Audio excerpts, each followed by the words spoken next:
Hello and welcome. We'd like to begin by grounding us in a brief land acknowledgement. We acknowledge that Halton is rich in the history and modern traditions of Indigenous people. Halton is on the traditional land of many Indigenous peoples. The majority of Halton is on the treaty lands held by the Mississaugas of the Credit First Nation, which is part of the Ojibwe or Anishinaabe Nation, extending from the Niagara Peninsula across Hamilton, Halton, and Toronto to the Rouge River Valley. We thank the Mississaugas of the Credit First Nations for sharing their traditional territory with us. As part of acknowledging the land that you find yourself on and the treaty lands that have been shared with us, you are encouraged to look outside your window and think about the land and acknowledge what you see. How are you grateful today? It is the land that connects us all. We hope you feel connected as well through the stories shared today. So welcome everyone. This is CDH's first ever interview for our Community Data Watch podcast series. Join us each month as we interview folks in the community on topics related to CDH's research publication, the Community Data Watch. Each month, we report on various topics that are important to life and well-being in Halton. This report is complemented by community conversations on the third Friday of each month via Zoom, as well as this podcast. For more information, check out our new CDH Community Development Halton website, www.cdhalton.ca. Our Community Data Watch on Disability in Halton addresses disability according to age, gender, disability rate, type, severity, as well as ways that disability can be intersectional. However, Halton-level data on this subject is scant. To fill in the gaps, we rely on disability data from Ontario and Canada as reference points in tandem with consultations with folks working in this space locally. As a result, our CDW paper and this podcast seek to catalyze conversations among community members and organizations in Halton to address missing data and data gaps on disability. Today, we are joined by Carolyn Rankin-Boutin, the Executive Director at the Center for Diverse Learners and Elevate Learning Center, organizations that aim to support and empower neurodiverse students. She is a certified teacher with a background in special education. She volunteers as secretary for the board of directors at Interval House of Hamilton and is a board member at Hand Up Toronto. The Center for Diverse Learners support and empower diverse learners through advocacy, education, and services. We aim to build a world where individuals with diverse learning needs are included, empowered, and celebrated. Programs are designed to help students learn on their own terms, in the ways that work for them. In the short term, the center teaches students and parents how to advocate for their rights in the classroom. In the long term, the center wants to make sure that they don't have to. The goal is a world where our organization isn't needed, where every student automatically gets the help that they deserve. So what follows are some open-ended, thought-provoking, and generative questions designed to foster some deeper conversation about your work, Carolyn, with young people with disabilities in the community and what might be made possible going forward. So kind of an exciting question to start off with, but what are you working on right now that you are most excited about? What I'm most excited about currently is the work that's being done to understand neurodiversity and to celebrate neurodiversity. And I think that that is really important because when we're talking about disability and we're talking about learning differences, one of the things that's important to note, and the message that we as an organization are really trying to get across, is that the disability only exists because the society is creating barriers for different types of learning. Our organization is really trying to promote this message that different ways of being are so important to our entire society and that we need to be celebrating these differences. At the same time, we need to be creating both learning environments and community environments where individuals with neurodiversity can truly thrive. And currently, there are not a lot of spaces. There are so many invisible barriers for the neurodiverse community.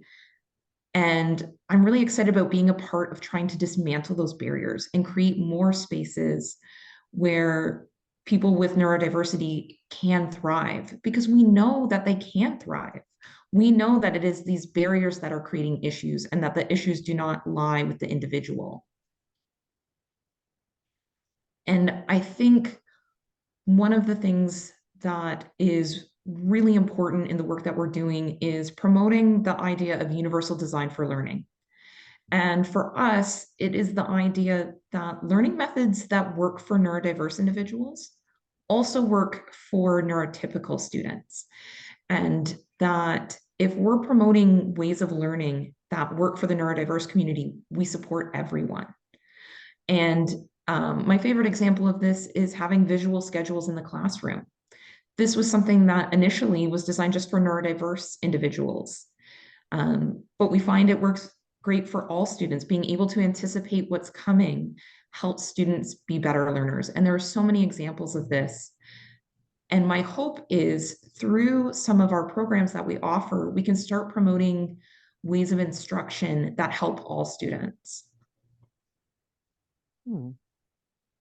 Sort of as a quote comes to mind just now, like rising, when the tide rises, it rises all boats. Mm-hmm. My favorite example of this that I think really hits everyone, and it's a popular one, is that everyone can use a ramp, not everyone can use stairs.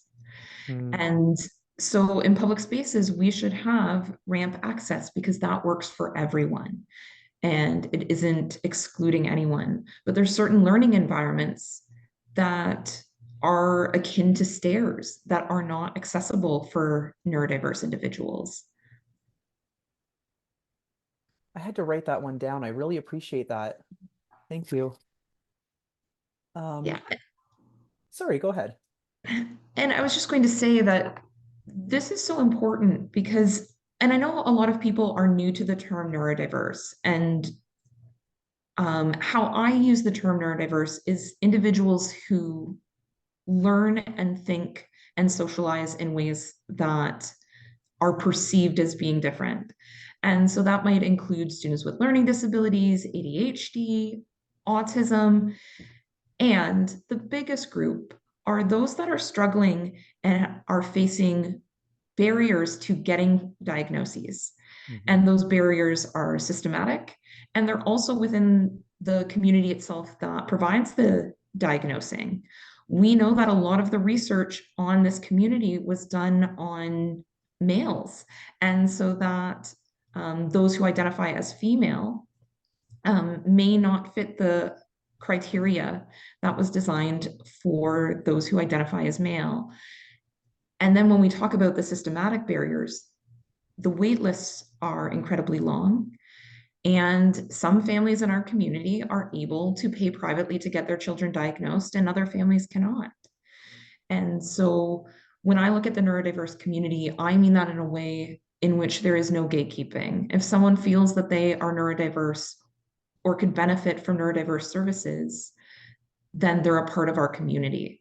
Because what we know is when we provide services for this community, the entire community benefits. The community's all connected. It is.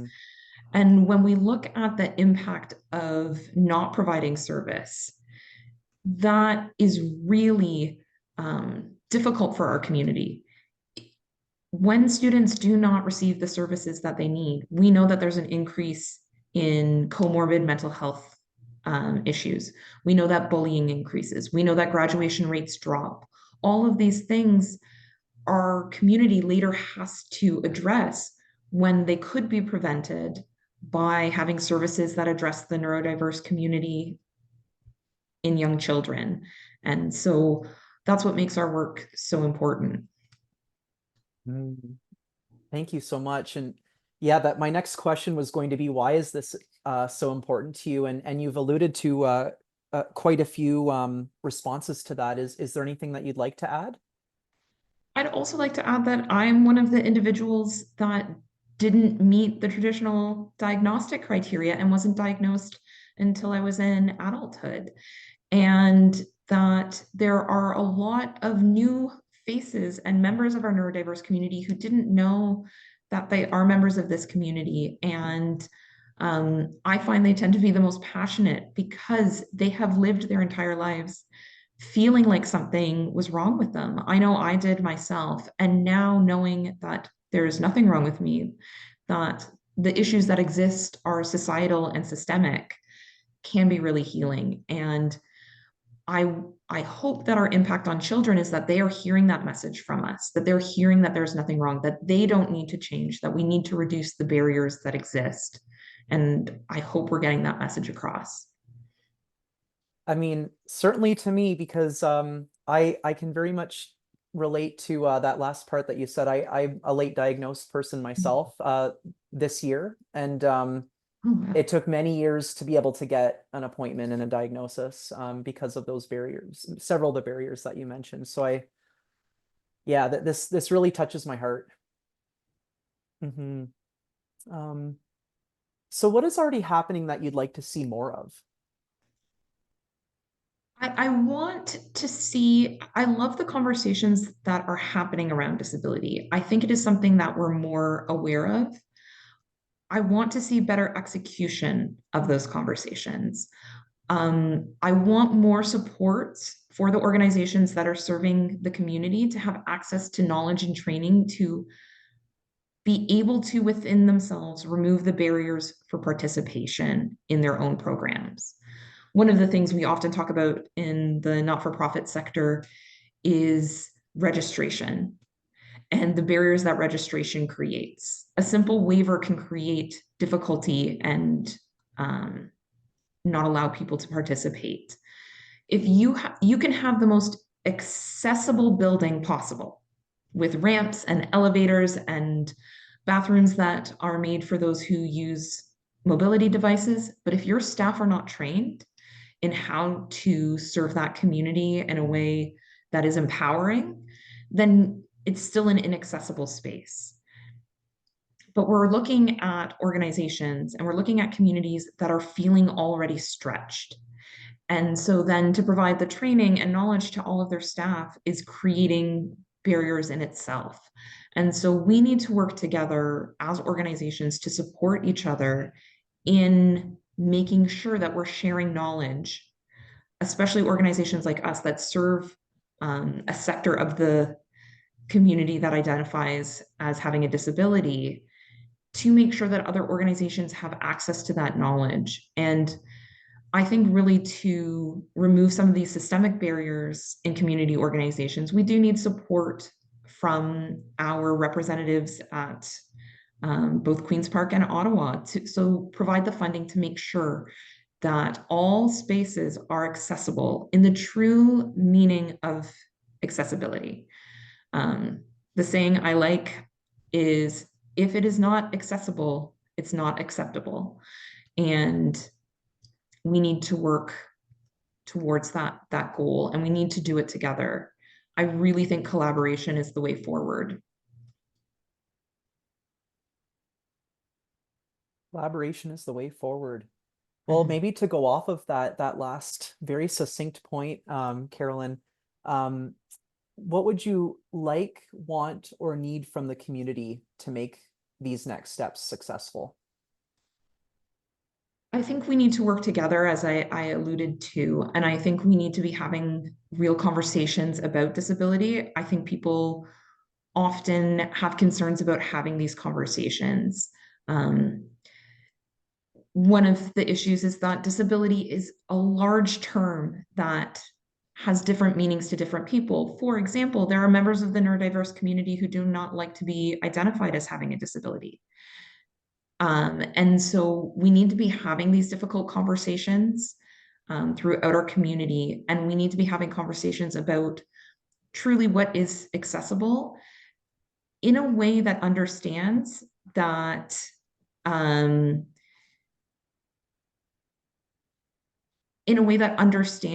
not everyone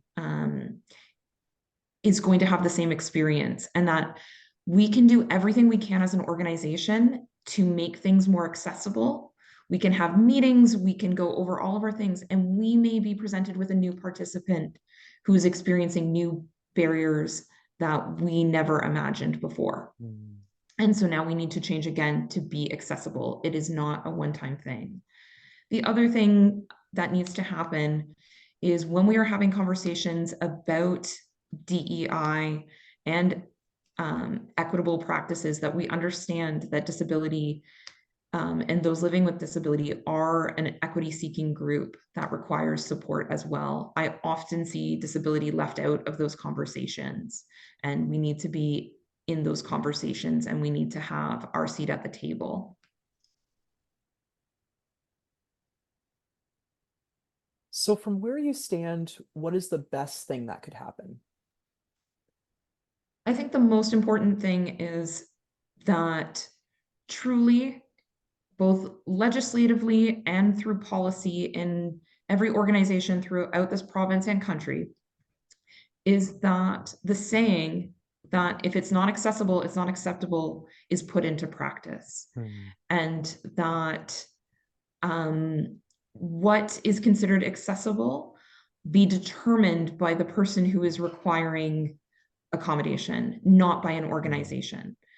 To go back to my original analogy, you can't build a ramp and say, well, that's good, that's done. Because if you still have a heavy door at the top of that ramp, that's not going to work. Or if you put boxes in the hallway, so that we need to empower individuals to be able to request the accommodations that they need.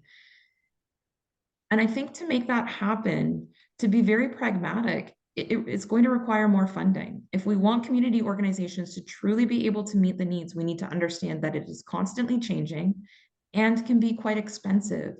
And so that when money is spent to make places accessible, it also needs to be spent on staffing, because it takes hours and time and consultation, constant consultation and constant staff training to be able to make sure your organization is accessible. And we need to work with funders, and we need to work with all levels of government to make sure that community organizations have what they need to do that work.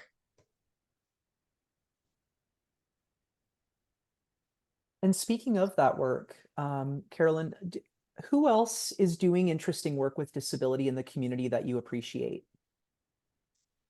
Well, obviously, Community Development Halton is really taking this very seriously and really promoting data about accessibility and about disability in our community, and making sure that everyone is aware of that. The other organization that I just want to take a second to highlight is Applewood Acres. And this is a school in Peel, which is slightly outside of Halton, but they're doing work that is really, really important. So they have an entrepreneurial program within the school for those individuals with developmental disabilities and or autism. And though at that school, they teach entrepreneurial skills to those students.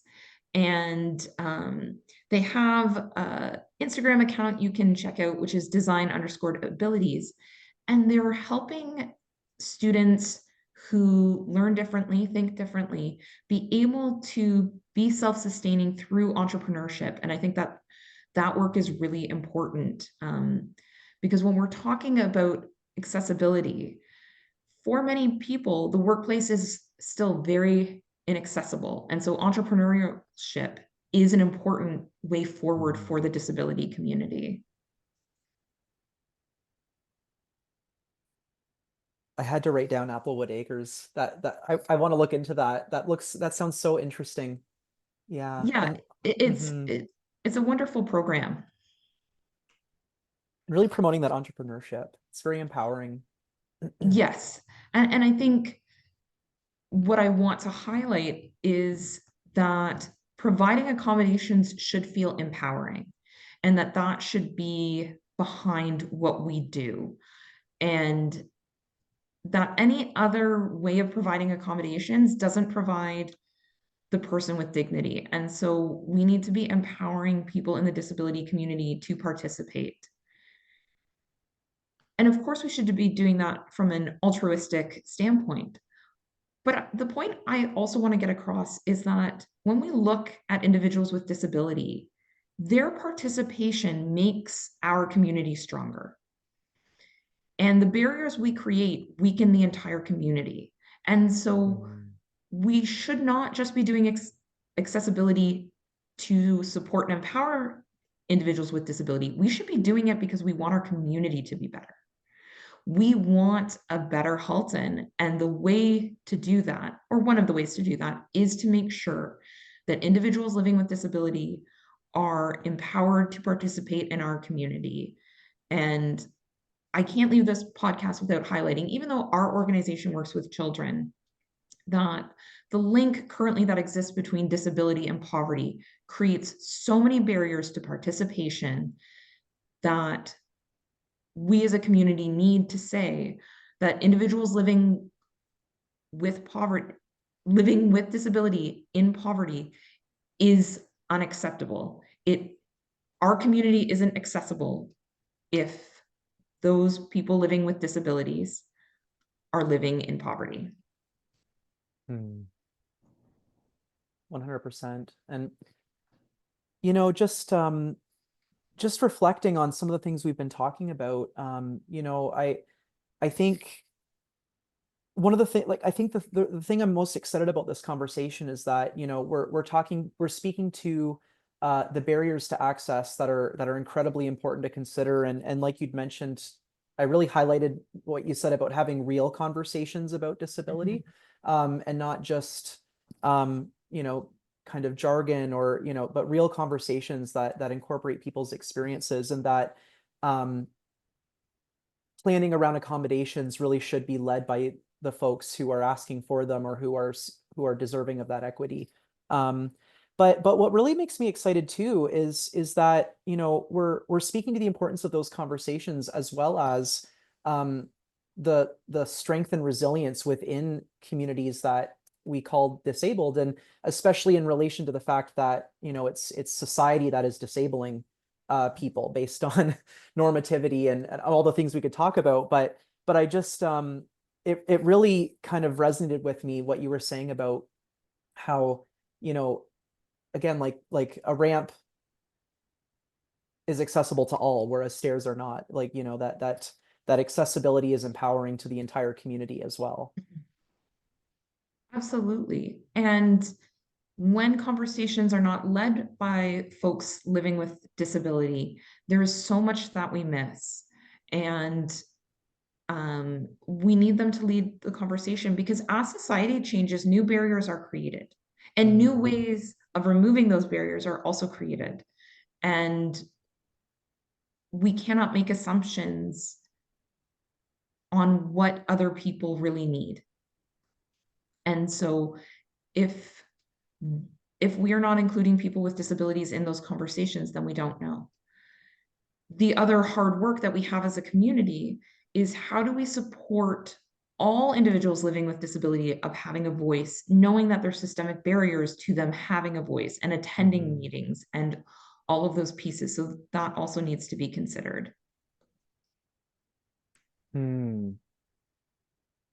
That piece I myself really want to reflect on, just on a personal note. Yeah, like we talk a lot about, like, especially in social planning, social community-based research, like the importance of voices of lived experience and living experience that at any kind of decision-making table, and the importance of that. But what if there are barriers to those voices even being heard, or barriers to access, to even be heard in the first place? Well, one of the challenges that the autism community is facing is that I don't like using the leveled approach to how we discuss individuals with autism, but as currently existing, individuals with level 1 autism have more power, voice, than those living with level 2 or level 3. So our community can sometimes be dominated by the impact of individuals with level 1 autism driving the conversation. And so as that community needing to be aware of what we need to do, but to do more work to include other individuals in that conversation and make sure their voices are heard. Hmm. It's a really very, very interesting point. Yeah, like that's yeah, really thinking about and maybe thinking through too, like what people's individual support needs might look like and how we can support them. Yeah. Absolutely. Um, so Carolyn, where can people find you to learn more about the work that you do? So they can find us on our website, diverselearners.ca. And our social media handle is at LearnDiverse. Um, and they can get more information for parents who are watching this. Any parent in Halton can book a resource call with us, and that's a 30-minute call to discuss your child and what resources we and the community can provide to support them. And that can all be found on our website. Wonderful. Well, we look forward to chatting again and continuing to empower folks in Halton and to learn more about disability and what we can all do as various communities that are all a part of one very large community of folks to rise that tide. Thank you so much for your time today, Stephen. Thank you, Carolyn.